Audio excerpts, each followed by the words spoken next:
Deus vai te usar. Você será uma ferramenta de Deus. Esteja preparado.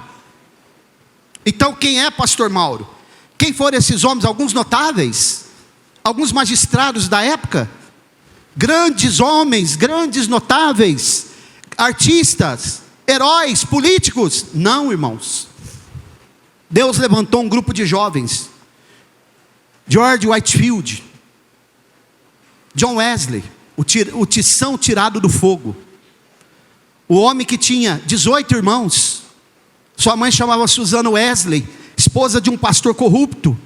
Ela segurou as pontas da casa, a casa pegou fogo, ele foi tirado na última hora, salvo como que pelo fogo, porque Deus tinha um propósito com aquele homem. Quando Deus tem propósito com alguém, Deus move os céus e a terra. Quando Deus tem propósito com alguém, Ele trabalha na mente e no coração dos homens. Quando Deus tem propósito com alguém, Ele levanta quem tem o nome maior que o seu para assinar no teu lugar. Eu ainda acredito no propósito de Deus. George Whitefield, John Wesley, John Fletcher, homens simples, Samuel Walker, um grupo, e eles tomaram uma decisão e disseram: jovens, vamos fazer o seguinte, vamos orar, vamos nos reunir e vamos orar, e vamos expor a palavra. Se a palavra é de Deus, nós podemos expô-la sem medo. Irmãos, não fique com medo de expor a palavra de Deus. Pregue sem medo, com autoridade, com intrepidez. Pregue a palavra na íntegra, porque o resto é com o Espírito Santo. É Ele que convence o homem do pecado, da justiça e do juízo. Pregue a palavra de Deus e deixa que Ele vai fazer. A palavra é como flecha na mão do valente. A palavra é a espada de dois gumes. Ela vai até a divisão da alma, separa juntas e medula, separa o espírito da alma. O espírito do ser humano, melhor, ele divide, ele não se separa. A alma e o espírito nunca se separam, mas divide. Vai até a divisão da alma. A alma e o espírito é caldeada, nunca se separa. Mas a palavra de Deus divide. A palavra de Deus esquadrinha os corações e as mentes. A palavra de Deus, ela esmiuça a penha. A palavra de Deus limpa a eira. A palavra de Deus derruba as muralhas. A palavra de Deus tem poder para fazer chover ou parar a chuva. A palavra de Deus tem poder para fechar sepultura e abrir sepultura. A palavra de Deus tem poder para derrubar ministro do Supremo Tribunal Federal. A palavra de Deus tem poder e autoridade para fazer aquilo que apraz no coração do Todo-Poderoso. Creia nesta palavra, viva esta palavra, pregue esta palavra, cante sobre esta palavra, impunhe esta palavra, manuseie esta palavra e deixa que Deus faz o resto. A igreja está em movimento, a igreja não para, a igreja está em movimento. Nesta noite o Espírito Santo está dizendo: volta, volta, Sunamita, eu quero ver você em movimento.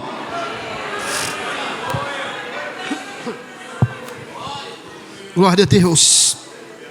Quando esses moços começaram a orar, eles foram orando por várias e várias noites, e nada acontecia. E eles começaram a pregar os sermões. O que esses homens pregavam, será? Grandes mensagens teológicas? Será que eles pregavam sobre Sócrates, Platão e Aristóteles? Não, irmãos. Eles pregavam mensagem simples e objetiva. Mensagem sobre o reino de Deus. O tema central da mensagem de Jesus.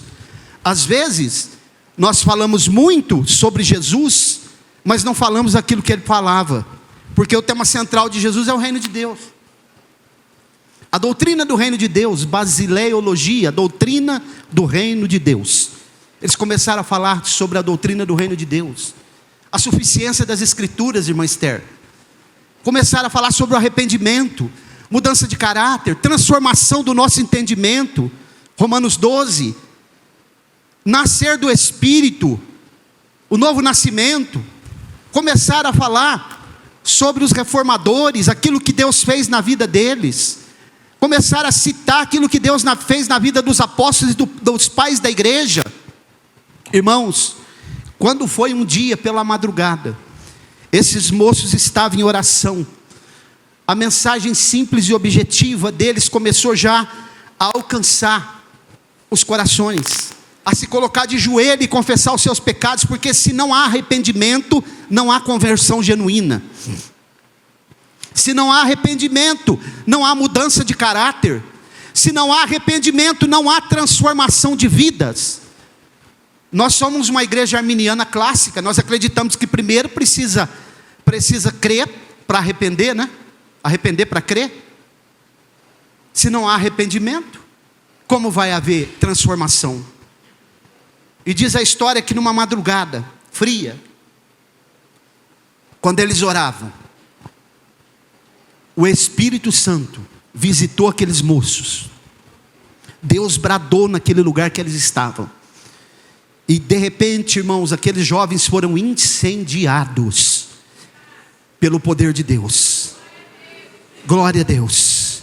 Eles nem eram pentecostais no conceito que nós somos, mas eles foram tomados pelo Espírito Santo. Deus visitou eles. Deus levantou eles com mais autoridade. Deus levantou eles com mais veemência. Eles oravam e pregavam. Oravam e pregavam. O avivamento wesleyano varreu a Inglaterra, a ponto de um dos reis, ou me parece uma rainha, ela disse assim: eu não tenho medo de um grande exército, mas eu temo quando John Wesley ora. Glória a Deus. Quando uma mulher ou um homem de Deus ora, quando ele lê a Bíblia, quando ele prega a palavra de Deus, quando ele acredita no sobrenatural, quando ele teme a Deus, quando ele dá testemunho, não é só pregar, é viver o que prega também. Nesse momento os céus se movem, Deus realiza grandes coisas, Deus traz renovo, Deus traz transformação, Deus traz mudança. A chuva de Deus, ela é derramada. A semente não volta vazia. O profeta Isaías diz que a palavra de Deus é como a semente que a chuva cai e ela germina. Assim é a palavra de Deus, que não voltará vazia, porque Ele não mudou. Volta, volta, sulamita. Ele está nessa noite falando ao nosso coração, com esta igreja nesse endereço. Quem tem ouvidos para ouvir, ouça. É tempo de buscar o Senhor, Jesus está voltando. É tempo de estar na sua presença, os dias são maus. É tempo de dobrar o joelho pela madrugada. É tempo de acreditar na palavra de Deus. É tempo de estar nos pés do Senhor. É tempo de deixar as redes sociais um pouco e ler a palavra de Deus. É tempo de buscar batismo no Espírito Santo. É tempo de recomeçar as reuniões de oração. É tempo de recomeçar os cultos domésticos. É tempo de estar ensinando os nossos filhos. É tempo de ter autoridade para repreender as agruras de Satanás. É tempo de mandar o câncer ser repreendido. Pastor Mauro, mas será que isso ainda acontece? Jesus não é o mesmo? Hebreus 13:8. Jesus é o mesmo ontem, hoje e eternamente. Ele é o mesmo, Ele não mudou. Tiago 1,17. Toda boa dádiva e dom perfeito vem do alto, descendo do Pai das luzes, o qual não existe nem sombra de mudança e nem variação. No Antigo Testamento ele diz assim: porque eu, o Senhor, não mudo. Ele é o mesmo. Ele é o Deus de John Wesley. Ele é o Deus de George Whitefield. Ele é o Deus dos reformadores. Ele é o Deus da patrísticas, dos pais da igreja. Ele é o Deus dos apóstolos. Ele é o Deus que levantou grandes homens. Ele é o Deus dos heróis da galeria dos heróis da fé. Ele é o mesmo, irmãos. É que às vezes nós pensamos que Ele mudou, mas quem mudou somos nós. Nós é que mudamos. Nós estamos muito céticos. Talvez a nossa fé está tão pequenina, mas Ele é o mesmo ontem, hoje e eternamente. Se Ele é o mesmo ontem, hoje e eternamente, Ele é o mesmo do capítulo 37 do livro do Gênesis. A Bíblia diz que José estava errante pelo caminho, e de repente, ele procurava os seus irmãos, e de repente ele vê um homem que vai se aproximando do viajante, e o viajante pergunta: que procuras? E ele disse: eu procuro o caminho que me leve até os meus irmãos. Como aquele homem poderia saber num deserto tão grande, num local tão grande? E ele diz assim: olha, eu ouvi eles dizerem que eles iam para Dotã. E a Bíblia diz que ele foi no caminho que aquele homem disse e encontrou seus irmãos. Quem era aquele homem, irmãos? O caminho, a verdade e a vida. Se Ele é o mesmo ontem, hoje e eternamente, Ele é o mesmo que estava lá com Sadraque, Azarias, Misael e Ananias dentro da fornalha de fogo. Se Ele é o mesmo ontem, hoje e eternamente, Ele é o mesmo do capítulo 5 de Josué, quando Josué viu um personagem com uma espada desembainhada, e ele disse: você é a favor ou é contra? Ele disse: eu sou capitão dos exércitos do céu. Jesus, se Ele é o mesmo ontem, hoje e eternamente, Ele é o mesmo do capítulo 13 do livro dos Juízes, quando ele encontra com o pai de Sansão, Manoá, e aquele homem fica olhando para aquele personagem, e ele dá uma instrução, e quando ele vai subindo, ele pergunta assim: qual é o teu nome? E ele diz: porque perguntas o meu nome, que é maravilhoso? Ora, só tem um maravilhoso: Conselheiro, Pai da eternidade, Príncipe da paz. Se Ele é o mesmo ontem, hoje e eternamente, Ele é o mesmo que levantou uma mulher chamada Débora, com 95 anos, que desafiou um grande exército do rei Jabim, deu instruções para o seu comandante da guarda, que tinha 950 carros de ferro, e toda aquela instrução foi seguida, a vitória veio. Se Ele é o mesmo ontem, hoje e eternamente, Ele é o mesmo que levantou uma outra mulher chamada Jael, para matar um grande guerreiro chamado Sísera, que atormentava e aterrorizava o povo de Deus. Se Ele é o mesmo ontem, hoje e eternamente, Ele é o mesmo que levantou um moço de pequena estatura, ruivo, de gentil presença, para derrubar um homem com quase 3 metros de altura, que desafiava e subjugava o povo de Deus. Ele é o mesmo ontem, hoje e eternamente. Se Ele é o mesmo ontem, hoje e eternamente, Ele é o mesmo que estava caminhando no caminho de Emaús, e aqueles moços estavam abatidos, não o conheceram, e quando Ele se aproximou e disse para eles: o que está havendo? Eles disseram: és tu peregrino errante em Jerusalém, só você que não sabe os últimos acontecimentos. E ele disse: quais?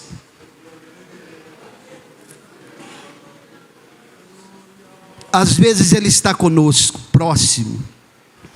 A Bíblia diz que quando Ele fez que passava adiante, eles disseram: fica conosco, Senhor. Quando eles sentaram à mesa e Ele partiu o pão, eles perceberam que era Ele.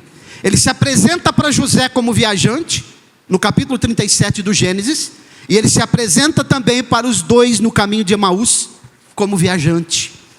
Ele é o mesmo. Ele é o mesmo. Glória a Deus. Ele é o mesmo. Ele não muda. Ele é imutável.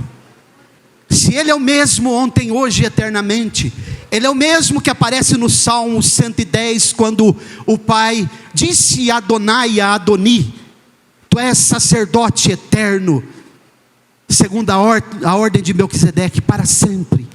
É Ele, irmãos. Se Ele é o mesmo ontem, hoje e eternamente, Ele é o mesmo do Salmo 24, quando Ele vai chegando já com sangue para fazer expiação no propiciatório celestial, para pagar o preço das nossas almas. Quando Ele chega no céu, os querubins, que é chamado de portais ali, que são querubins, são anjos, estava com as cabeças baixas. Por acaso porta tem cabeça? É claro que não. E eles disseram: levantai, ó porta, as vossas cabeças, levantai-vos, ó portais eternos, deixa entrar o Rei da Glória. Quem é esse Rei da Glória? O Senhor forte e poderoso, Ele é o Rei da Glória. E a Bíblia diz no capítulo 63 do livro do profeta Isaías, que Isaías viu alguém que estava com uma veste branca, salpicada de sangue, e ele vem andando, e o profeta pergunta: por que as tuas vestes estão salpicadas de sangue? E ele disse: porque eu venho de Edom vermelho. Edom significa vermelho. E ele diz assim: porque o lagar da ira de Deus eu pisei sozinho. Quem é este? Quem é Ele? É o Senhor. Ele é o Alfa e o Ômega, Ele é o Todo-Poderoso. Se Ele é o mesmo ontem, hoje e eternamente, Ele é o mesmo que aparece no capítulo 19 do livro do Apocalipse, montado num cavalo branco, e a Bíblia diz que na sua coxa, sobre a sua roupa, sobre a coxa está escrito: Rei dos Reis e Senhor dos Senhores. Se Ele é o mesmo ontem, hoje e eternamente, Ele é o mesmo do capítulo 12 do livro do Apocalipse, que a Bíblia diz que o dragão queria matá-lo, mas Ele é o filho varão que regerá as nações com vara de ferro. Se Ele é o mesmo ontem, hoje e eternamente, Ele é o mesmo que abriu o mar vermelho. Se Ele é o mesmo ontem, hoje e eternamente, Ele é o mesmo que mandou o maná cair no deserto. Se Ele é o mesmo ontem, hoje e eternamente, Ele é a mesma rocha que a Bíblia diz, Paulo diz em 1 Coríntios 10, que a rocha era Cristo e seguia eles pelo deserto. Se Ele é o mesmo ontem, hoje e eternamente, Ele é o mesmo que estava sobre o tabernáculo. Ele é o Deus que a Bíblia diz que habitava na luz inacessível, porque a arca, que era o símbolo da sua presença, estava no lugar escuro. Mas Ele também é o Deus desconhecido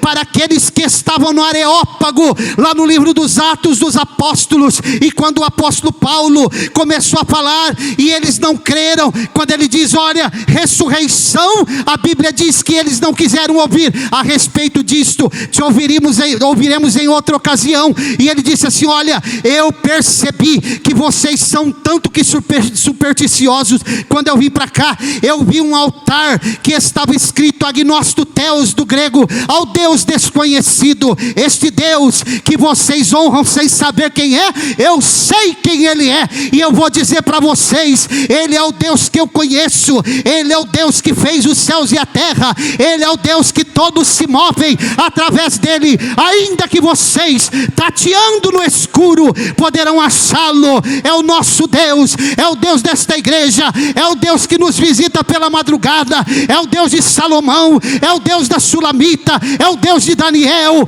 é o Deus de Davi, é o Deus que levantou Abraão, é o Deus que levantou Isaac, é o Deus de Jacó, é o Deus que levantou Enos, para que o nome do Senhor voltasse a ser invocado. Então nesta noite, a palavra que Ele tem para nós é: volta, volta, Sulamita, volta, igreja, me adora, se consagre, esteja na minha presença, busque o meu nome, creia na minha palavra, abandone o mundo, abandone os manjares do mundo.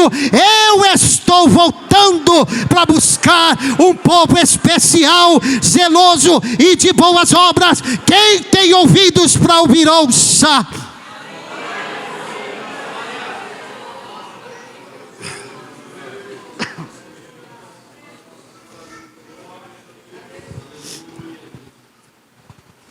Caminhando para o fim. Se Ele é o mesmo ontem, hoje e eternamente, Ele faz, Ele realiza, Ele trabalha nos bastidores, Ele é a nossa esperança, Ele é a nossa resposta, Ele é o caminho certo, Ele é o desejado de todas as nações. Glória a Deus. Ele é o príncipe da paz, mas também o príncipe da vida, em Atos. Glória a Deus. Se Ele é o mesmo ontem, hoje e eternamente, Ele é a glória do segundo templo. Quando foi construído o segundo templo de Zorobabel, e os anciãos olharam que ele não tinha, pastor Valdir, nem mas nem chegavam aos pés do templo de Salomão. Eles começaram a lamentar e a chorar. E Deus então usa o profeta Ageu e diz: a glória da segunda casa será maior que a da primeira. O grande templo suntuoso de Salomão, mas o templo mais humilde de Zorobabel, reformado por Herodes, um dia, sem que alguém esperasse, apenas Simeão esperava, lá vem um casal trazendo um menino nos seus braços, para ser apresentado no templo, sem saber que aquele menino era a glória do segundo templo.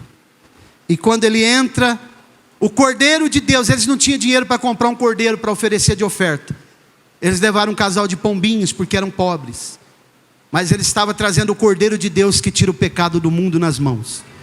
E quando Simeão toma eles nos braços, ele diz: agora despede o teu servo em paz, os meus olhos já viram,